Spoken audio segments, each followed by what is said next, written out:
Hello friends and welcome back for another planner video. But in this one today we're going to be setting up our plans for the next week in our homeschooling planner. So if you are brand new to homeschooling, if you're brand new to my channel, welcome.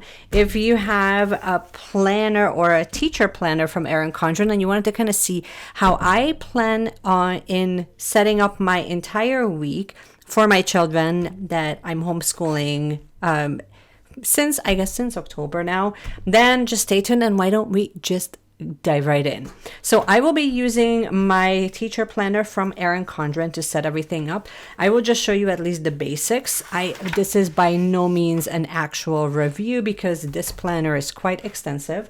So I thought that I would just show you the monthly view, and I will show you how I actually set up my week. So before I dive into setting up my weeks, the first thing that I do is to make sure that we're in frame. So I kind of look at the entire month and I end up first just putting in any national celebrations, any personal appointments that I may have coming up, and then after that I start putting in and start theming my days.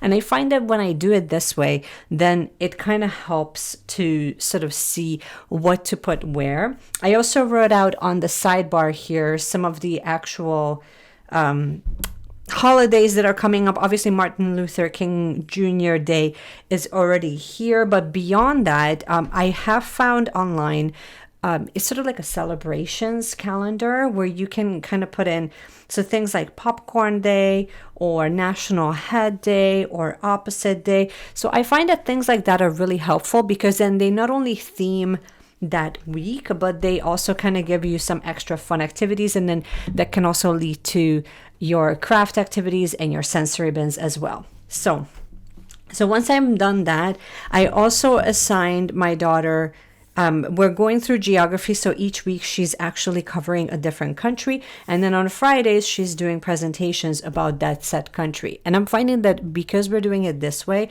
where there's a gap between me assigning the actual lesson versus her presenting it, that gives her enough of a gap so that she can actually work on that.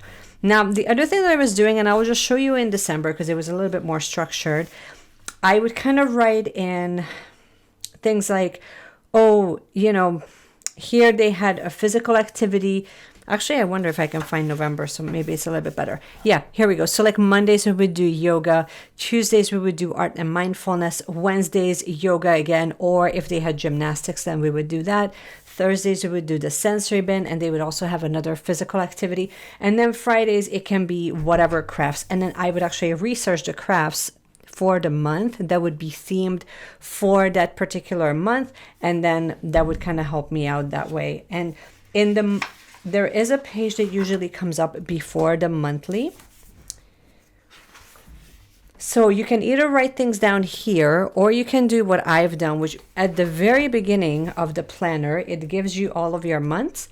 So here I kind of write down what are some of the celebrations, what is kind of coming up. So it kind of becomes sort of like a brain dump for me. And then it also allows me to write down any crafts as I'm researching them and I'm basically saving them. I kind of write them down here. Okay, now let's dive into the actual week. I'm still trying to find like a good flow. Obviously, I don't fill every single space out and I don't always decorate it.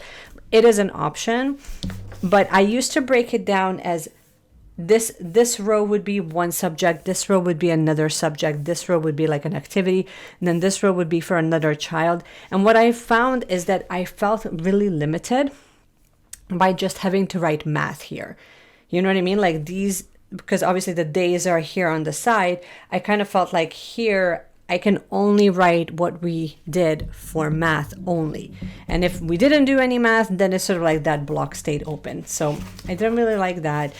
So for this week, I kind of changed it up a little bit and I just wrote down each child's name. I wrote down what I wanted to do for mindfulness and for physical activity, any crafts, and what our read aloud is. Now, read aloud, I ended up actually writing it here on the side. So I guess I might still keep this set up. And then on the sidebar, I just wrote down the color of the week and the letter of the week and anything else that sort of comes up and any extra holidays that are coming up. So now that we sort of covered that in a speedy fashion, one note that I wanted to kind of point out is that things that help a lot is color coordinating or color coding things, and also you can use stickers, and sometimes I do them, sometimes I use them, sometimes I don't. A lot of the times I actually just go in with like a black marker. For Erin Condren, I still have their markers, so if you have them, use them, because any of my thinner fine liner pens, I find that they're just way too thin. These are new to me, the Monami Plus pens. These are a little bit thinner, so we'll see how they perform. But generally, I actually just use my Sarasa 0.5 clip and just kind of go with that. So here we go. Why don't I just put some music on for you guys, and then I will kind of go through everything of how we're setting things up.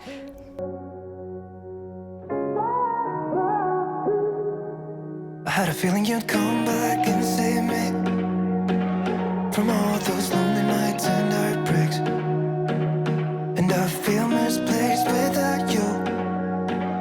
Why don't we go back to, why don't we go back to, never wanted to end it like we did. I guess shit happens for a reason, but it's like something feels different from back then. Why don't we go back to, why don't we go back to? Honestly, I'm open wide. I don't feel like waking up without you by my side. I still see your silhouette. Okay, here we are. So for now, I just filled out literally the bare bone basics. And of course, I can, at the very end of this video, I can kind of show you how it looks decorated. Again, sometimes I don't feel like decorating it. Sometimes you just add some washi tape and some color and a highlighter and kind of call it a day. Maybe we'll just use that. From all my slip-ups and mistakes, and I'm just pointless without you. Why don't we go back to, why don't we go back to, never wanted to end things like we did. I'm sorry for all those promises. I used 5 different colors, one for each child, one for mindfulness, one for physical activity, and one for read aloud. And I have this extra row for anything for decoration, or sometimes I actually kind of like leaving this space open in case I want to like print some pictures out or some memories or things like that, because I do take quite a bit of pictures. And sometimes it's really nice when, when you just take some images and then you can kind of look back and reflect on that memory. So it's kind of cool to do that sometimes. So anyhow, on the side, I just wrote down what is the focus of the week, what is our color of the week, the letter of the week, and any miscellaneous notes. And of course, I'm keeping here a section for the key, which will basically just tell me like what did I do for color coordination. So this way I can not only kind of look back on like what we learned, I can also look ahead and see which lessons I actually wanted to cover within each subject, because for each child I can put it up to like maybe 1 or 2 or maybe 3 subjects. But I figured, like, especially for my older one, if I take 2 subjects and like a mindfulness activity, or 2 subjects and a read aloud, or like they are kind of connected, that would be fine, because our core is usually language and math. But then beyond that, we also have science, we also have geography, which on Tuesdays we actually work on geography. So it kind of gives me some options to play around with of how I would like to break up our day.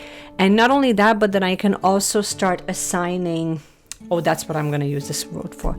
I can also start using this actually for assigning any digital or virtual work, because a lot of the times I don't just want me to be the only source of them learning. Sometimes I like to assign like a language lesson, or a math activity for like maybe 30 minutes or an hour for my oldest one. So I think that here we can actually use that for any digital or virtual work. So that's Good one, Mesh.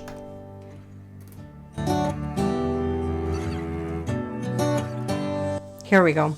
So now that we have our categories, I think that I might actually just put in the physical lessons after the fact, just because I don't want to drag up the books. So usually this planner actually never comes into my office. Like 95% of the time you can actually find this planner downstairs in our homeschooling space, where I kind of fill it out, or I kind of take a look at the different lessons and see which subject we're working on and which curriculum we're working on. And then we kind of write out our agenda that way. But this is sort of the overview of how things are going.